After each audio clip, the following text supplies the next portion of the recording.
UFC Fight Night 174, Whittaker vs Till on Fight Island 3 is just wrapped up, and what an amazing way to end our trips to Fight Island with an amazing event. It seemed to have a little bit of everything. We had close, competitive, technical back and forth bouts. We had complete shutout performances. We had some decent wars back and forth with great moments. I mean, the card had everything. We're going to be going through the entire card though, starting with the early prelims, ending with the main event, giving my reaction and breakdown to every single fight on the card, starting with our early prelim opener of Nathaniel Wood versus John Castaneda. Wow, it actually feels like it happened so long ago. There were so many fights on this card, but our early prelim opener was Nathaniel Wood versus John Castaneda, and what a memorable fight it was. I mean, Nathaniel Wood looked nothing short of magnificent, completely piecing apart John Castaneda in every single round. I think he doubled Castaneda in strikes in every round. I feel like Nathaniel Wood was just completely outstriking him. Great job in the grappling as well, but I'll tell you this, John Castaneda is no slouch.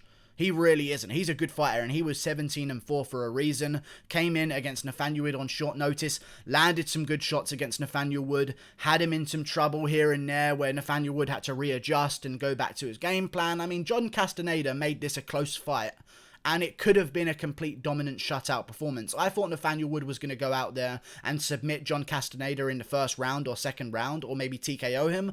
John Castaneda showed that he was tough, showed that he was game, showed that he was there to win as well because he was throwing back every single time, but Nathaniel Wood was just on a different level. And I must say this before as well, John Castaneda has a better record than Andre Ewell and Jose Alberto Quinones.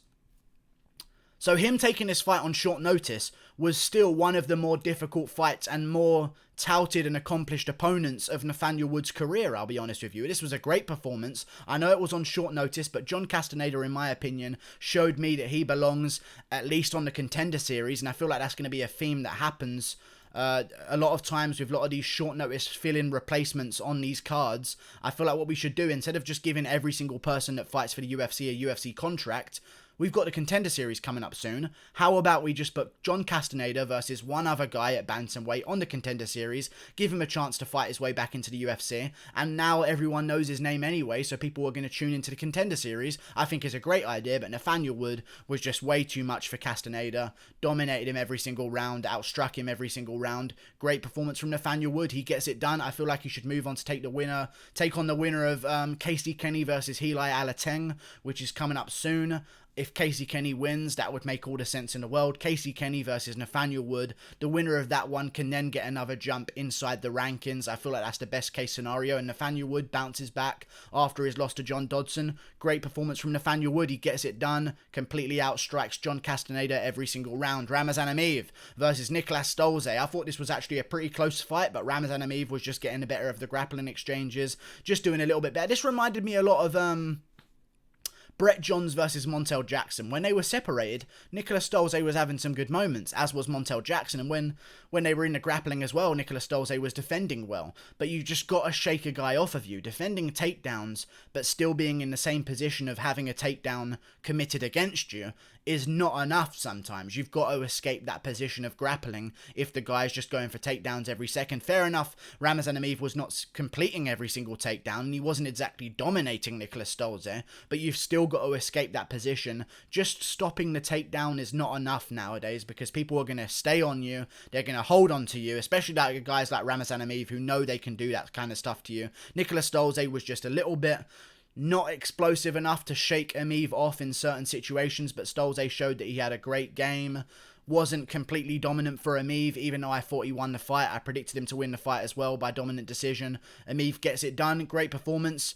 Showed that he still belongs in the UFC. I knew that anyway, but this was just a great win against Nicolas Stolze. And again, Nicolas Stolze, maybe not ready for a UFC contract, funnel him into the Contender Series and against another welterweight that hasn't yet had a successful run in the UFC, or another welterweight from the regional scene that seems to be putting together some good wins. Put Nicolas Stolze on the Contender Series. I feel like that's the best case scenario for a lot of these guys taking bouts on short notice. Moving on, up the card, Betch Kohea versus Pani Kianzad. I thought that Pani Kianzad was going to win by decision, and do that she did, completely outstriking Betch Kohea every single round. Also had some good takedowns as well. Pani Kianzad just looked way more technical. It really does shock me, man, when I see Betch Kohea with a number 13 next to her name. That's the number 13 best ranked women's bantamweight in the world? Have a fucking laugh. That's not the number 30.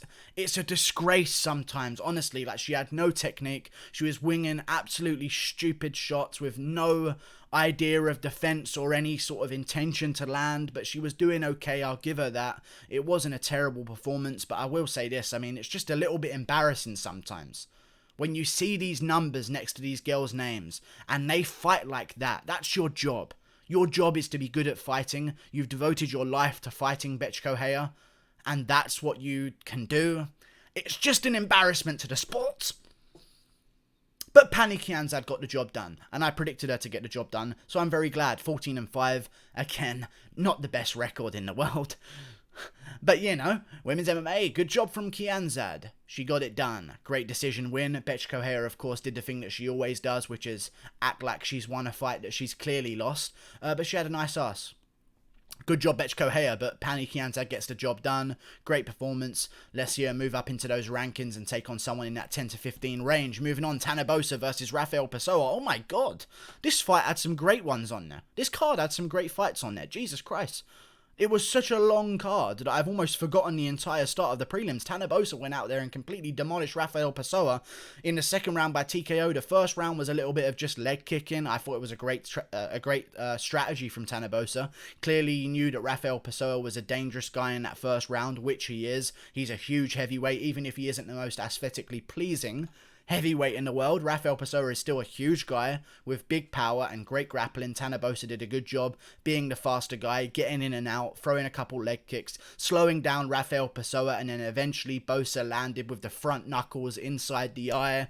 Great shot, a legal shot, a legal, not illegal, a legal shot from Tanabosa. I thought it was an eye poke at first because I didn't quite notice the shot, but the knuckles went straight into the eye. Nothing wrong with that whatsoever. That's kind of the point of punching someone in the face. Tanabosa gets it done. Pessoa holds his eye, backs up against a cage, and Boser just doesn't let him off the hook and rains down punches with viciousness.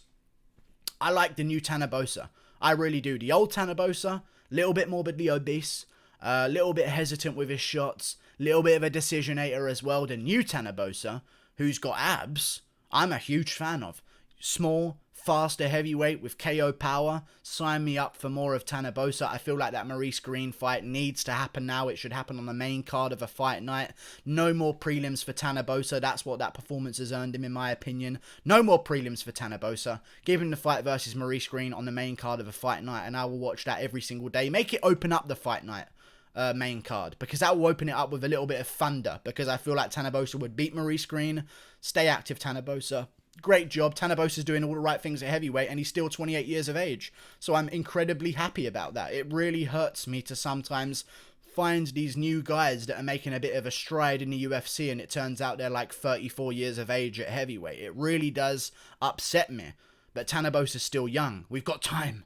We've got time to create a real contender here, and I feel like that's what we've got. Tanabosa gets the job done. Amazing performance. I picked him to win. He proved me right. I'm 4-0 on the card so far. Moving on, Khamzat Chimaev versus Mike Grundy. I picked Khamzat Chimaev to win by decision. I thought Mike Grundy's cardio was a little bit suspect coming into this bout. Turned out to be true. Mike Grundy had a really good first round though, and I could actually see them giving that first round to Mike Grundy maybe. That first round can go either way, because although Chimaev was completely outstriking him, Grundy did take him down a couple times, and not just take him down, because I know takedowns aren't worth too much nowadays, but secure a decent amount of top control, and even was really close to having himself a dash choke in that fight as well. But Khamzat Chimaev stayed patient, escaped the position. Great scrambles from Chimaev throughout this fight. There was many a time that a lesser opponent would end up on bottom against Mike Grundy there. Mike Grundy had some decent shots in the first two rounds. Chimaev just kept out scrambling him every single time with some of the best scrambles I've seen in MMA.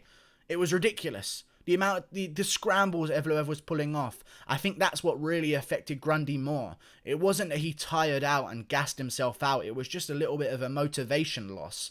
I'm taking this guy down.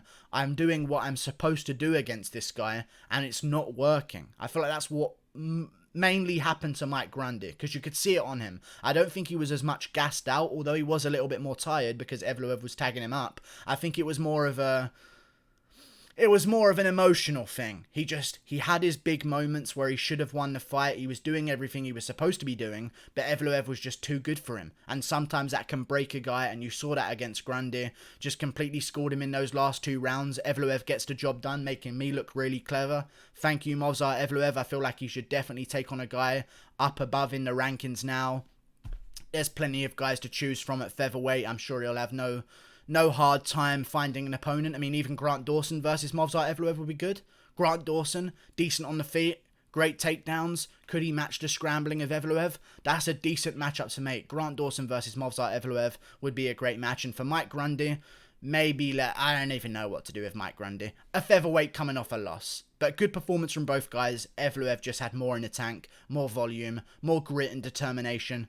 And I think Grundy, just after the first round, when he had his perfect moment and couldn't finish the fight from it or get any great success, he kind of just looked a little bit defeated as the fight went on, and Evloev just teed up on him for the last 2 rounds. Great job from Evloev. Moving on, Tom Aspinall versus Jake Collier. Oh my god, this was on the fucking... I'm actually revealing fights on the card to myself here, but this one, that combination was brutal. This card was amazing.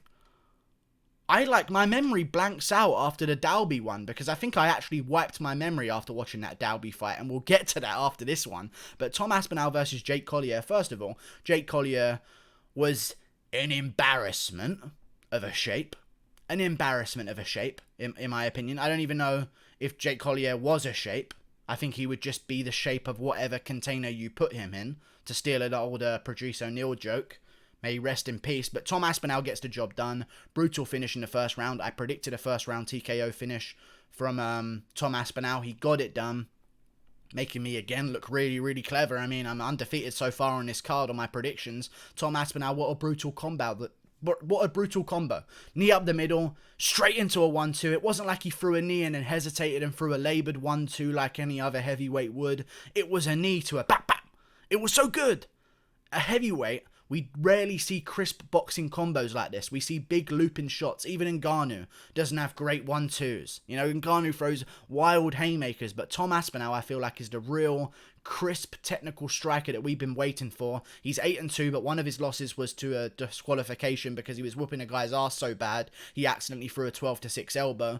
The other one after that was a submission, but he showed good skills in this fight. I mean, Jake Collier wasn't much of a test, but Tom Aspinall made him look easy, which was the main thing. Because if Aspinall won this fight by like a gritty 3-round decision, or won this fight by like a TKO, but Collier had good moments, I would worry about Aspinall moving forward. But he made Collier look how he was supposed to make Collier look, which was like an absolute tin can, and Aspinall looked really great in the process. Wonderful KO from Aspinall. I'd like to see him take on a guy like Chase Sherman, Rodrigo Nascimento Ferreira, Marcos Rodrigo de Lima, any of these guys coming off wins in the heavyweight division, maybe even Justin Taffer. He's got a fight coming up, I believe. He may have been pulled from that fight.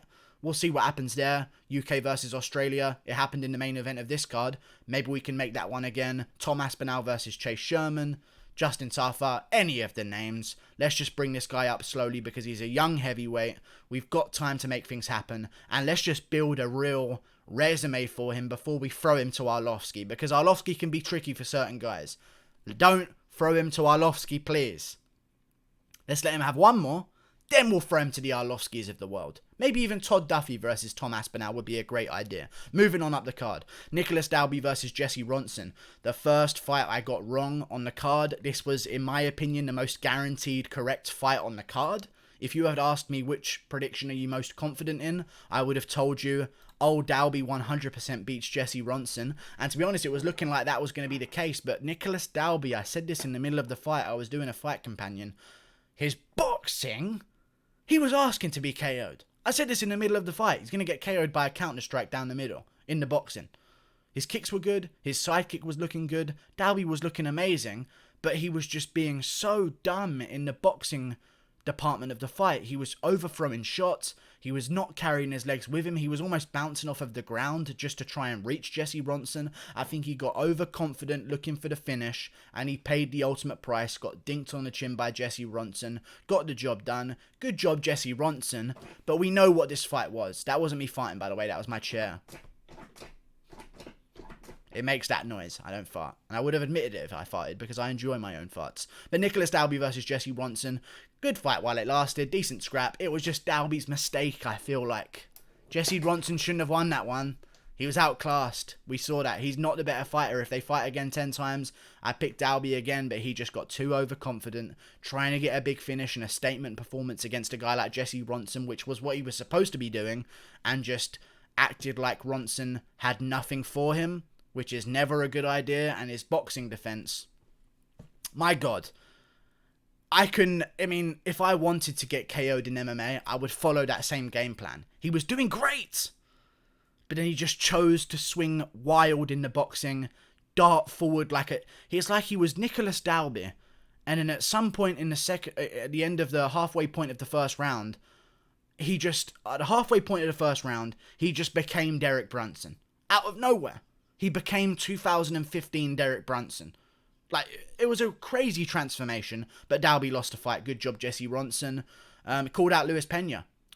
Really good call out, actually. Really good call out. I like it. Moving on, up the card. Francisco Trinaldo versus Jai Herbert. I thought that Jai Herbert was going to get the job done by decision. It looked like we were on our way to seeing that happen, but then in the third round, Trinaldo landed a vicious shot on Jai Herbert's forehead. I didn't think it was going to KO Jai Herbert by any means. And we'll talk about the stoppage here as well, but the fight was very good. Back and forth. I gave Trinaldo the first round, as I'm sure we all did. Jai Herbert the second round, as I'm sure we all did. It was in the balance at the third. Whoever was going to win the third was going to win. And to me, it looked like Trinaldo was gassing out. So I thought that I was definitely going to be correct with my prediction of Jai Herbert. He was looking really good. Took a couple good body shots from Trinaldo. Gave him back, gave good shots back, had a real good performance. But then that one big haymaker from Trinaldo, man, he does not go away, this old fucker. You old fuck! That's okay, though. It's okay, Trinaldo. Stick around. No hype. That's okay. I'm okay, guys. I'm not angry at that. Trinaldo's just really old. Really old. No hype. But that's okay. He beats Jai Herbert, the newcomer, who's already past his prime a little bit, so this was going to be now or never for Jai Herbert, in my opinion. But you know what? Trinaldo catches him with a big shot. I didn't think it was going to KO Jai Herbert, but still, let's talk about that stoppage. Dan Hardy got furiously angry at Herb Dean, but Dan Hardy's been going through a lot recently. His credibility of his career is kind of on the line over the past few days, so he's under a little bit more stress, and plus, Jai Herbert is a fighter from the UK, so of course Dan Hardy's going to get a little bit over-aggressive and defensive. He loves fighters from the UK, he's incredibly biased towards them, but Jai Herbert, that fight should have been stopped. I don't know what Herb Dean was looking for. Jai Herbert answered an imaginary phone call on the ground. He literally put his hand up to his face and went, "Oh yeah, just chilling." Like, what is going on here? Stop the fight. He's not here anymore. He thinks he's somewhere else. He thinks he's lounging on his sofa at home. Like, Jai Herbert was clearly gone after that big punch. That fight should have been stopped.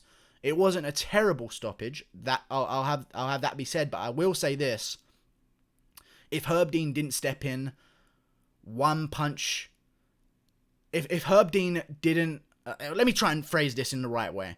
Herb Dean, if that fight went on a little bit longer, that's kind of like a real worrying stoppage, because if Jai Herbert took one more big punch to the chin and his head bounced back, people would have really went after Herb Dean there. So Herb Dean's kind of lucky it wasn't terrible, but it was still a bad stoppage. But Herb Dean, listen, I'd rather it late than early, but sometimes when that kind of shit happens and a guy sinks backwards like Weidman did against Jacare, was it Herb Dean in Weidman versus Jacare?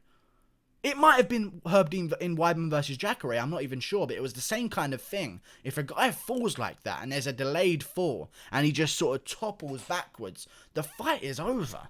Stop the fight. Trinaldo won. Great job. Moving on up the card. Let's pick this up a little bit. Main card. Chimaev. Calm down. Calm down, guys. I picked him to win. I knew he was going to win. People are saying that Usman and Adesanya are scared. That's crazy to me. People are asking me, who do you think wins, Chimaev or Hermansson? Shut up! I get that he's winning fights. Reese McKee's a lightweight. 10-2 lightweight from Cage Warriors. Week's notice. He's supposed to do that to him, you dumb fucks. Oh my god, I was annoyed by the reaction from this. People are acting like Khamzat Chimaev is the next greatest of all time. He's supposed to look that way. Yes, it was a dominant performance, but again, I'm not even anti-Dagestan. People think I'm anti-Dagestan. I'm just anti their fans. Because it feels like, with these fighters from over there, if you don't completely get down on your knees and worship their every single move that they make, then you will never be accepted by their community whatsoever. You have to completely surrender yourself to worship their fighters, otherwise you cannot please them, because they're saying shit like Usman's scared, and he'd beat Usman. He beat Rhys McKee, a lightweight from Cage Warriors, on 10 days notice. Great performance, don't get me wrong, and great storyline. I just hate the way people overhype him already. Let's see him beat Diego Lima. Then let's see how he does against a guy like Miguel Boser. Then let's see how he does against a guy like Daniel Rodriguez if Rodriguez wins his next fight. Let's see first, guys. He's supposed to make these guys look like this. Good job for making them look like that, Khamzat Chimaev. Star of the show, this whole 10-day turnaround thing is a huge story, and he's going to be a big name. He talks well on the mic as well. He knows to call people out. He has a little bit of a bit more of a mean edge than Khabib does, which I really do like. He's going to be a big name. But can we stop the who do you think wins out of him and Usman talk? Let's see him beat a top 50 guy. Because out of the two guys he's beaten, John Phillips had a negative UFC record. Probably didn't belong in the UFC anyway, but won a fight against Alan Amedovski, I believe it was. Won a fight, still in the UFC. Probably should have been cut before then anyway, but they gave him another chance. Chimaev beats him, like he should have. Rhys McKee probably wasn't ready for the UFC anyway. Khamzat Chimaev beats him. Let's see Chimaev against a UFC level opponent, then we'll talk. But great performance from Chimaev. I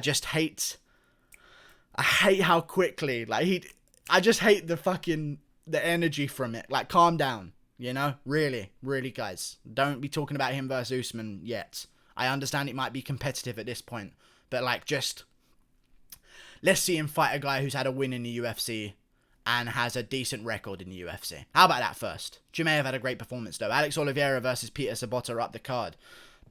Picked Oliveira to win. I thought this was a pretty easy one as well. Peter Sobotta just did fucking nothing. Absolutely nothing the entire fucking card. Nothing. Peter Sobotta, the entire fight, nothing. I don't know how he landed 29 significant strikes. I counted about 2. Honestly, he did nothing that fight. Oliveira just front kicked away the entire time. It reminded me of Diego Sanchez versus Mikel Pereira, but no illegal knee at the end. But there were some eye pokes from Alex Oliveira. He keeps throwing towards the face with his fingers out. I don't like that because I don't like the chance of a point being taken away. But Oliveira won every single round. Great performance. Gets back in the win column after a loss to Nicholas Dalby, I believe, at UFC Copenhagen. No, he beat Max Griffin before then at UFC 258 or 248. Adesanya versus Romero. I remember now. So he's coming off a win. This is a 2-fight win streak. Maybe we do Alex Oliveira versus Khamzat Chimaev. Oliveira's got a good ground game. Great stand-up as well. Big welterweight. Oliveira versus Chimaev might be a great new test for Chimaev. I like that matchup, but still we'll see what happens. Moving on, Paul Craig versus Gadzhi Hermadantigulov. I picked Paul Craig to win. I thought it was a no-brainer because Gadzhi Hermadantigulov is a fat guy, small guy for the division, been KO'd twice in his last 2 fights. I thought this was a no-brainer, but some people thought I was wrong. But Paul Craig gets it done. Got taken down, ate some ground and pound, but he said it, the ground and pound that Gadzhi Hermad was landing was only leading him further and further into the triangle, making it deeper and deeper. Got the job done. Paul Craig gets the triangle. I mean, he's just a Dagestani hunter now. He really is. First, he gets Magomed Ankalaev with 1 second to go with a triangle at the end of the round, taking away his undefeated record.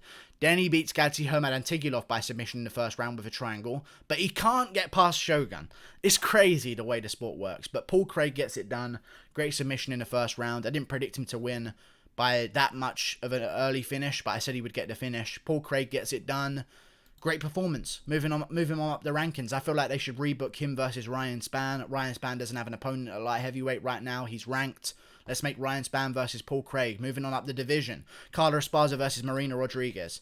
Not the best fight in the world. Good performance from both girls. I thought Esparza could have won. I don't know why people were getting angry at the decision. I picked Esparza to win. I thought she was going to get it done just because she's a better grappler. She was a better grappler. She was on top the majority of the time. I know a lot of people don't like when people are on top.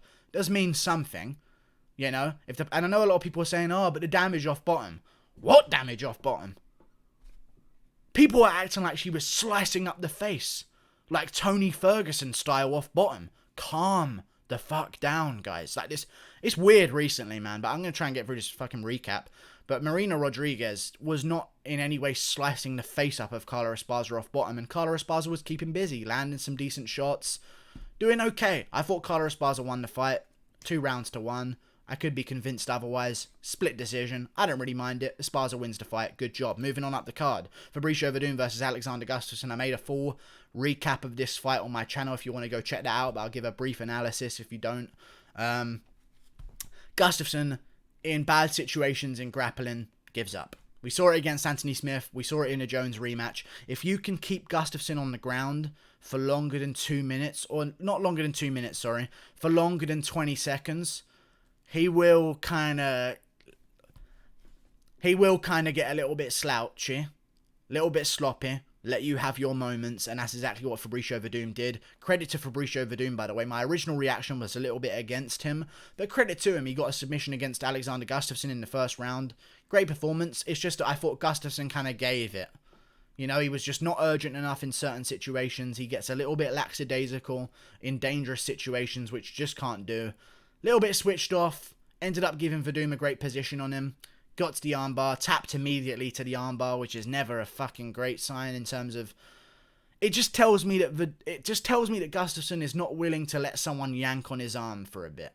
And that's a little bit worrying in terms of mindset, because if you're worried about your arm being broken, a guy who's hungry for the world championship will let you snap that arm and will keep fighting. We've seen that before. How many times have we seen guys roll out of dangerous looking arm bars and it looks like their arms have been completely destroyed? Gustafsson lost the arm position. It started to happen. He immediately tapped before the armbar had even had any fucking pull on it whatsoever. But Gustafsson tapped. Unfortunate.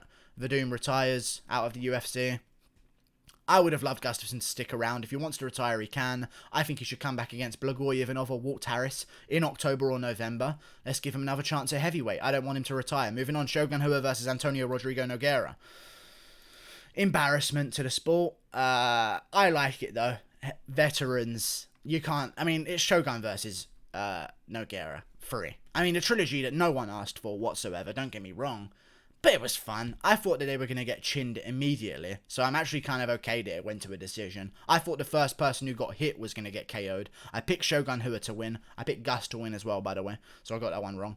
I picked Shogun Rua to win. I picked Esparza to win, by the way. I think I mentioned that. But I picked Shogun to win. He got the job done. Nogueira was landing good shots. Some people had it 2-1 Nogueira. Some people had it 2-1 Shogun. I think it's kind of an opinion-based fight, really, on what you score more than other things. I'm not mad at this. I think it was a unanimous decision, but it could have been a split decision. I wouldn't have minded. They gave it to Shogun. I thought it was a close fight that could have gone either way. And I don't think we should be throwing out the word robbery. Speaking of not throwing out the word robbery, Robert Whittaker versus Darren Till. Great main event. I picked Darren Till to win by TKO at the end of round 1 after Whittaker would blitz in and get over aggressive. Kind of had it figured out. They didn't even score a knockdown for Darren Till in round 1, which I'm just noticing now, even though he clearly landed an elbow and dropped Whittaker. And even Whittaker afterwards admitted that he was concussed and thought to himself in his brain, not like this, don't let me go out like this. Clearly was a knockdown. They didn't score it for Darren Till, but he still won the round off of that moment. Darren Till wins the first round. People that say this fight wasn't close, they're scoring it by rounds. The rounds can be razor close though, guys. I made a video reacting to this when I said it was razor close. Great performance by both guys. Whittaker dropped him in the second. Darren Till showed a great chin at middleweight, surprisingly, because Whittaker flattens, guys. No one's talking about that. Whittaker landed clean shots directly on Darren Till's chin in this fight, and it didn't seem to really hurt him too bad, so maybe that's a better sign for Darren Till. Recovered from his loss to Jorge Masvidal, looking a bit better at middleweight, taking some bigger shots. Always nice to see in a young fighter's career. I'm kind of glad that Whittaker won. Sad that Till lost. But this might be better in a way, because I said this in my full fight recap, which you can go check out on my channel. If Whittaker lost, he would have retired. And that would really have hurt me. So I'm glad he won. The rounds, I think you could either have it 3-2 Whittaker or 4-1 Whittaker. I could see at a push an argument for 3-2 Till. I don't think it's very logical to give him both rounds 4 and 5. That's really what it comes down to. Rounds 4 and 5 are really close. Till landed the bigger shots, but Whittaker landed more of them. I mean, Till maybe got round 4 because he had a moment where he kind of wobbled Whittaker in round 4 for a second and landed some big shots. Till started landing the bigger shots overall in those rounds, but Whittaker was landing more. I think you could maybe argue Till round 4. Round 5, especially with Whittaker, even though they weren't successfully scored takedowns that were very dominant, he did score them for a second. And in a close fight where Whittaker's already up on strikes, if he's throwing Till around a little bit at the end of the round 5, Whittaker wins that round. I think it can't go to Till, but it can be 3-2. It could also be 4-1, but razor close. People act like this wasn't a razor close fight, and someone reacted to my overall reaction video to this fight, saying, dude, it wasn't close, it was unanimous decision. 4 rounds to 1. Yeah, but those rounds can be razor close. Also, I found out in the post-fight speech just now, Darren Till tore his ACL out in that second round. I wondered why he got so flat-footed, but, I mean, he tore his ACL out, completely dredged his knee, destroyed his knee. Whittaker slammed it with the oblique kick. Darren Till made a joke about banning them, and then, of course, remembering that he did the same thing to Wonderboy. These things happen. I don't think it really affected the outcome. Till has got some things to work on in his game. I think he's a little bit too hesitant, a little bit too 6-dimensional with his shots, whereas Whittaker is more 12-dimensional. I made that comment in my other video as well. Great performance by Whittaker. Great performance by Till. Close fight in terms of who the rounds go to. But in terms of the rounds that were won, Whittaker wins 3 rounds to 2 or 4 rounds to 1. Either one could be okay with me. I think 3 rounds to 2 is a little bit more likely if we're going to give a fair shake to Darren Till. But 4-1 is possible. There's no way Till wins 4-1. I'll tell you that much for sure. There's no way. So Till either wins 3-2. I would have questioned that decision, but I would have had another look back and maybe tried to convince myself otherwise. But Whittaker, I think, won 3-2 for sure. Great performance from Whittaker. I don't think he beats Adesanya because he kind of did the same things that got him hurt against Adesanya, overreaching with the hooks. Both guys had a great performance though. Like and subscribe. Thank you for watching. I've just rambled for 31 fucking minutes, man. Like and subscribe. Click that button there. It's 7 AM. I'm rethinking my life recently, I swear to God. I don't even know if I can wait up until Shabazi and Brunson next weekend. But I'm going to do it anyway, because that's the life I've signed up for now. Fuck, that's my life. I'll never have a Saturday night ever again. Bye.